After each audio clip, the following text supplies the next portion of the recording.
সকাল হলেই কেন জানি যে মাথার ভিতরে ঘোরাঘুরি করতে থাকে যে কি রান্না করব কি রান্না করব, আর এই টেনশনের ঠেলাই কিন্তু অন্যান্য কাজ সব মানে কাজের প্ল্যানগুলো সব পড়েই থাকে একপাশে। তো আমার মতো আসলে এরকম অবস্থা কার কার হয় আমি কিন্তু জানি না। তো যাই হোক, সকালে উঠেই কিন্তু রান্নাঘরটা ভালোভাবে ঝাড়ু দিয়ে নিলাম। কিছু এলোমেলো কাঠ ছিল, সে কাঠগুলো ভালোভাবে গুছিয়ে নিলাম। আর এখন কিন্তু চুলার গায়ে একটু নাইট ক্রিম মাখিয়ে নিচ্ছি বলতে পারে, মানে এটা দিলেই চুলার লুকটা চেঞ্জ হয়ে যাবে, তো সেই কারণে এটা মাখিয়ে নিচ্ছি। আর এটা কিন্তু প্রতিদিন করতে পারি না, মাঝে মাঝে দেয়, যেহেতু রোজই করার দরকার তারপরও সে দেওয়া হয় না। আমি তো একটু মাঝে মাঝেই দিয়ে ফেলি, কারণ আমি যে এত পরিমাণে আলসে তো কি আর বলবো। চুলা নাফানাফি শেষে কিন্তু ভাত বসাবো, তো সেই পূর্ব পরিস্থিতি চলছে বলতে পারেন। আর হাড়ের গায়ে কিন্তু একটু সানস্ক্রিন মাখাচ্ছি, মানে রেগুলার যেটা মাখাই আর কি সেটা মাখিয়ে নিচ্ছি। আমাকে শেষ হলে ওটাকে চুলোর ওপর বসিয়ে দিলাম যে ভাতটা হতে থাকা ততক্ষণে আমি তরকারিটা মানে কেটে নেই। তো লাউটা ইরার বাবাই 2-3 দিনই আনছে, লাউটা রান্না করাও হয় না, খাওয়াও হয় না। তো আজকে ভাবছি যে লাউটাকে খেয়েই ছাড়বো। তো সেই কারণে লাউটা আজকে কেটে নিচ্ছি, যে সকালে রান্না করবো। মাছ নেই, তো মাছ নেই তো কী হয়েছে, অন্য কিছু দিয়ে লাউটা রান্না করবা, সেটাই কিন্তু দেখাও যে কী দিয়ে লাউ রান্না করি। ভাতটা কিন্তু বলক এসে গেছে, আর এখন কিন্তু বেটে নিচ্ছি, কারণ রান্না করতে গেলে বাটা তো লাগবে। আজকে কোনো বাটা নেই, একটুখানি জিরে মরিচ ছিল, আর এখন কিন্তু পেঁয়াজ বেটে নিচ্ছি, রসুন একসাথে।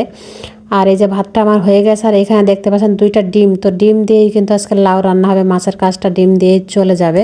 তো আজকে কষিয়ে রান্না করবো, আজকে আর বাঘাত দিচ্ছে না, যেহেতু মানে লাউ বলে কথা। তো মশলাগুলো সব কষিয়ে নিলাম, তারপরে লাউটা ঢেলে দিয়ে কিন্তু এখন নেড়ে চেড়ে একটু চিনি দিলাম, কারণ চিনি ছাড়া আমার মিষ্টি তরকারি চলায় না, সেটা আগেও বহুবার বলছি। লাউর মধ্যে কিন্তু একটু পানিও দিতে হলো, কারণ আমি রাঁধুনি খারাপ নাকি লাউ সমস্যা বুঝলাম না, কারণ লাউ এখন আর ঢেকে দিলেও সিদ্ধ হতে চাচ্ছে না। তো যাই হোক, তরকারিটা হয়ে গেছে, নামিয়ে নিলাম। আর বরাবরের মতোই কিন্তু চুলার উপরে পানিটা বসিয়ে দিলাম, আর এই যে ভাতটাও হয়ে গেছে দেখিয়ে দিলাম। আর এইখানে একটা সবুরের যে খোলা বলে, এটা আমাকে মানে সবুরের পাতা আর কি।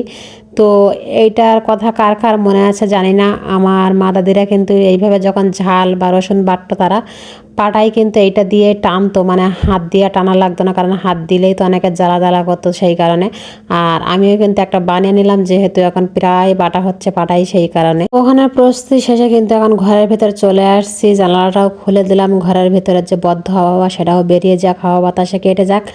আর খাটটা ঠিক করে দিলাম, ততক্ষণে ঠিক করার পরে কিন্তু এখন ঘরের মেঝেটাও ভালোভাবে ঝাড়ু দিয়ে নিচ্ছি। যতই খারাপ থাকুক না কেন, ঘরের পিছু ছাড়া যাবে না, কারণ ঘরের পিছনে আপনাকে পড়ে থাকতেই হবে। এটা যতকে সুন্দর করে রাখতে পারেন মন ততই ভালো থাকবে। তো যাই হোক, ঘরে ঝাড়ু দেওয়া শেষে কিন্তু এখন আসছিলাম কাপড় চোপড়গুলো কেচে দেবো, সেই কারণে একটু গুঁড়া দিয়ে ভিজিয়ে নিচ্ছিলাম। আর আজকে বেশি কিছু কাপড় ছিল না, ইরার বেশ কয়েকটা জামা ছিল, ইরা একটু বাবার সাথে ঘুরতে গেছিলো, তো সেই জামা কয়টা ছিল, তো সেইগুলোই কিন্তু ধুয়ে একটু মেলে দিচ্ছি। আর আমি তো বরাবরই গরম পানি ব্যবহার করি, আর কেন জানি একটা জামা ইরাকে পরিয়ে সেইটা আমি পরের বার আর পরাতে পারি না, সেটা আমার ধুতেই হবে, মানে গুঁড়া দিতেই হবে। তাতে এই দিক থেকে যদি বলেন যে আমি অপচয়কারী, এটা আমি মানতে রাজি আছি। আর সর্বশেষ কিন্তু চলে আসছি মাঝামাঝি করতে।